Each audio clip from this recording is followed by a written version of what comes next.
Welcome back to my walk through the Bible. Today we are journeying through Psalm 70, a powerful cry for deliverance.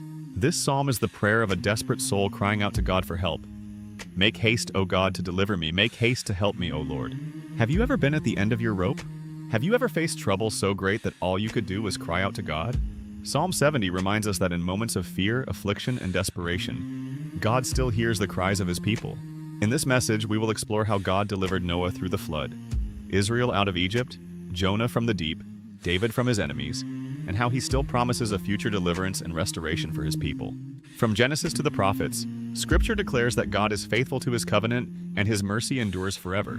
Come walk with us through the Scriptures as we uncover the hope of deliverance, the promise of restoration, and the God who still answers desperate prayers. Psalm 70. Make haste, O God, to deliver me. Make haste to help me, O Lord. Let them be ashamed and confounded that seek after my soul. Let them be turned backward and put to confusion that desire my hurt.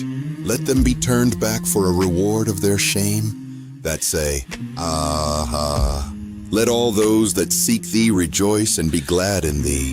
And let such as love thy salvation say continually, Let God be magnified. But I am poor and needy. Make haste unto me, O God. Thou art my help and my deliverer. O Lord, make no tarrying. Psalm 70 is a plea for deliverance. It is a cry for rescue, a cry from a man who is at the end of his rope, whose desperation sends out an SOS to God. A loved one is gravely sick. You're behind on your mortgage or rent and about to lose your home. You are trapped in a storm, in a strange place, and lost. All these things happen, and they lead us to cry out to God for help. Some of us don't move until we reach desperation, but it is good when that desperation leads us back to God. Some of us need a desperation that drives us not to drugs or violence, but to Jesus. Remember Jonah. God sent him to Nineveh, but Jonah fled to Tarshish. While the storm raged, the crew cried out to their gods, and Jonah slept below deck. Jonah 1:6 says, What meanest thou, O sleeper? Arise, call upon thy God, if so be that God will think upon us, that we perish not. And in Psalm 107, we see a similar cry. They reel to and fro, and stagger like a drunken man, and are at their wits' end. Then they cry unto the Lord in their trouble, and he bringeth them out of their distresses. David also testified in Psalm 18:17, He delivered me from my strong enemy, for they were too strong for me. God delivers his people not because they deserve it, but because he is merciful, gracious, and kind. As the psalmist says in Psalm 136, For his mercy endureth forever. God has delivered his people time and time again, and in these last days, he promises one final deliverance. After that, no one will trouble them again. God appointed a set time for this deliverance. There is a great day of restoration coming, a day of judgment and deliverance for Jacob's children, just as God promised Abraham. After 400 years, God said he would return them to their land. In Genesis 15 verse 12 says, And when the sun was going down, a deep sleep fell upon Abram, and lo, an horror of great darkness fell upon him. And he said unto Abram, Know of a surety that thy seed shall be a stranger in a land that is not theirs, and shall serve them. And they shall afflict them 400 years. And also that nation whom they shall serve will I judge, and afterward shall they come out with great substance. Some say this was the time of Egypt, but how could it be? Knowing Israel was in bondage in that land for at least 270 years, God cannot be talking about Egypt, seeing that they did not spend 400 years in Egypt. Because Levi, who was the son of Jacob, had 3 sons, Gershon, or Gershom, Kohath, and Merari, who was not born in Egypt. Kohath lived to be 133 years when he died in Egypt, and his son Amram died in Egypt at the age of 137, And Moses, his son, died at the age of 120 in the land of Moab. Now if you add all three, you get 390 years, yet not all in Egypt. And if you take away 80 years when Joseph was prime minister, that will leave you with 310 years. And if you take away 40 years, because Moses led them out of Egypt when he was 80 years old, that would leave you with 270 years. That simply means God was talking about another captivity that would last 400 years. Moses led them out of the first captivity. Joseph, who rose to power, and after he died, they were enslaved. They were in bondage in Egypt. Then Moses was raised up as a deliverer.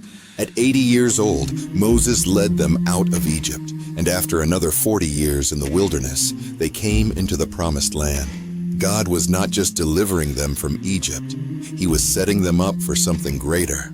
Deuteronomy 18:15 says, "The Lord thy God will raise up unto thee a prophet from the midst of thee, of thy brethren. Unto him ye shall hearken." That prophet is Yeshua, known today as Jesus. There is a deliverance coming for the church, and there is also a deliverance coming for the children of Jacob. Isaiah 43 says, "Since thou wast precious in my sight, I have loved thee. Therefore will I give men for thee, and bring thy seed from the east, and gather thee from the west." Isaiah 11:11 says, "The Lord shall set his hand again the second time to recover the remnant." Jeremiah prophesied that God would bring again the captivity of Israel and Judah. Amos 9 says they will build waste cities and never be uprooted again. Ezekiel declares that God will bring the children of Israel back from all the nations and make them one nation again with one king. And David, my servant, shall be king over them, and they shall all have one shepherd. God is not done with his people. As Paul said in Romans 11, God has not cast away his people whom he foreknew. There is a remnant chosen by grace. God scattered them, but he will gather them again. As Isaiah 10 says, "Though thy people Israel be as the sand of the sea, yet a remnant shall return." And Romans 9:27 says, "Though the number of the children of Israel be as the sand of the sea, a remnant shall be saved." God scattered them, but he will bring them back. And as in Ezekiel 37, God asks, "Son of man, can these bones live?" Ezekiel 37 verse 3 says, "And he said unto me, Son of man, can these bones live? And I answered, O Lord God, thou knowest." Again he said unto me, "Prophesy upon these bones, and say unto them, O ye dry bones, hear the word of the Lord.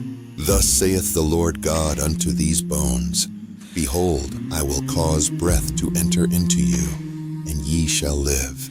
Verse 11, "Then he said unto me, Son of man, these bones are the whole house of Israel. Behold, they say, Our bones are dried, and our hope is lost.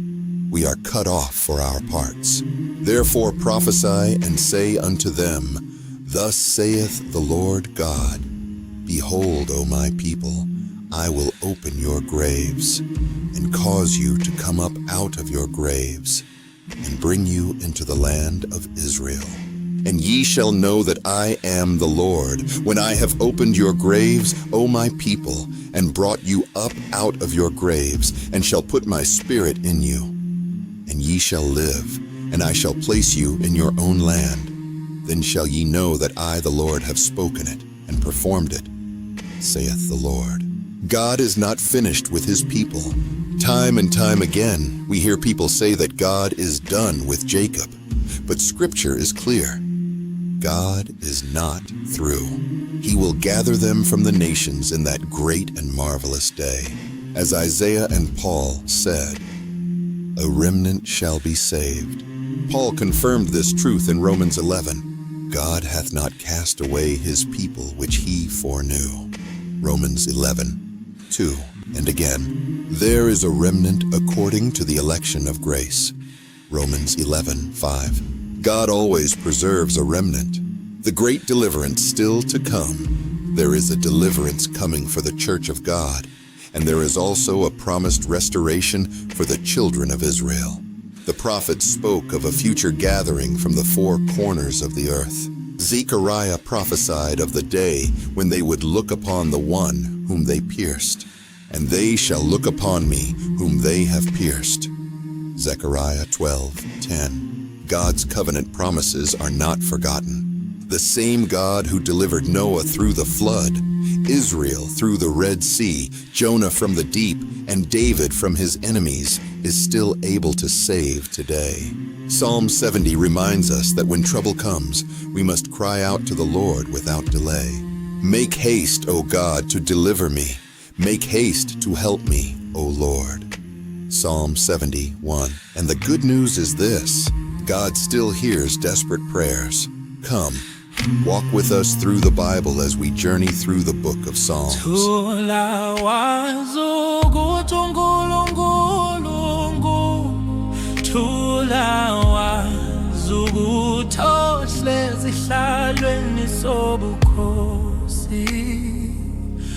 Ungunkosi yamakhosi, thula wazi ukuthi ubusa phezu kwakho.